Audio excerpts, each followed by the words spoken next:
What's up, everyone? Sure, Sony here. It's a clear sunny day out here, and today in the middle of nowhere. That's where I live. So try to guess where I live, I guess. Today's lesson for today is, did I say today twice? Is how to organize your tracks. Okay, if you didn't see the title already, that's what it is.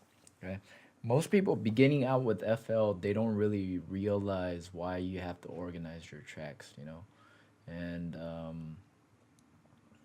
there's a couple of reasons to this, but the main thing is when you start collaborating with other people, and then you send your FLPs to somebody else and stuff.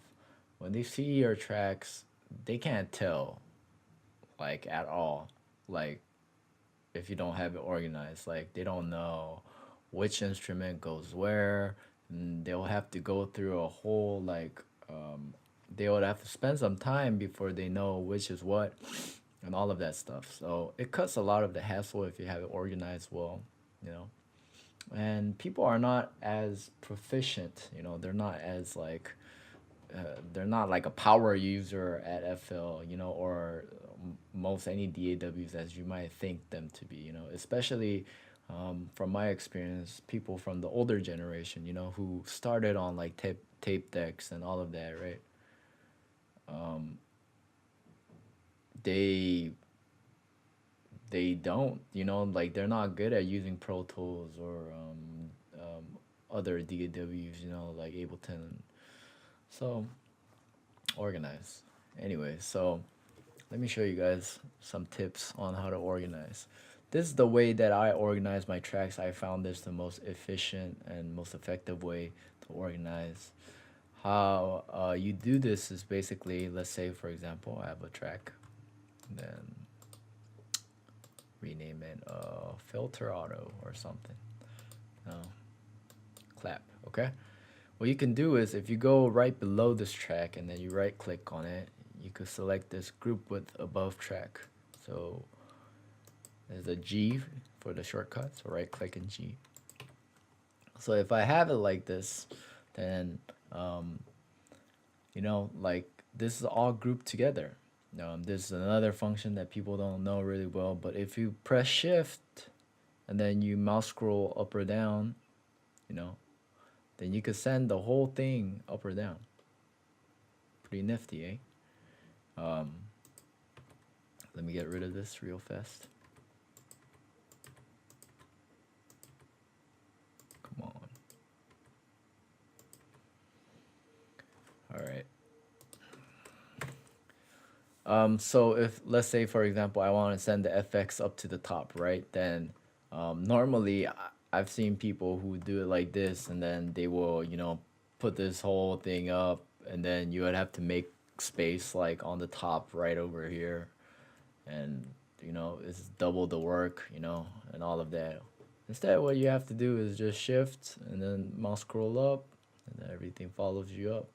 You know, they does it automatically. Another good thing if you group it like this is there's another function that people don't know is, how if you press control and then you click on it, you could solo, right? And mute all the other tracks, or if you just click on it, it's like that. Well, if you press Alt and then right click on this, you just solo these tracks. So, instead of having to go like this and then this all the time, that's what people I've seen do. You could just Alt and then everything in the group just lights up. And then, if you Alt click again, Alt right click, I mean, then everything comes back to normal. So, yeah, use it to your advantage. Next thing I want to talk about is the mixers. If you look at my mixer over here, you'll see that I have these barriers set up on the side right here. It's called separators. And basically what you could do is if you go to a track, let's say I selected 3 of these tracks, then if you right click on this and then you say create group, right, and then I name it Oregon, then it will be named like this, okay?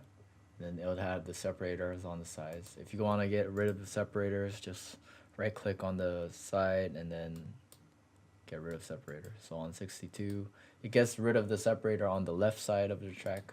Okay. Let's say, for example, you don't want to rename all of your tracks. Then what you would do is you would select all of this, and then you would say create group, and then just press ESC instead of hitting enter. Then the tracks, your original track names will stay, like mixer track names will stay, and you will end up with this. And it looks way more organized. You know, you could go to different settings, and it still looks organized. You know, very nice. Yeah. Right. So I hope you guys learned something today. Organize your tracks. When you guys send me your FLPs for review, make sure you organize them so I don't have to go through like the first, 15 minutes trying to figure out what is what and what is this and all of that stuff. Okay. Peace out. Pow.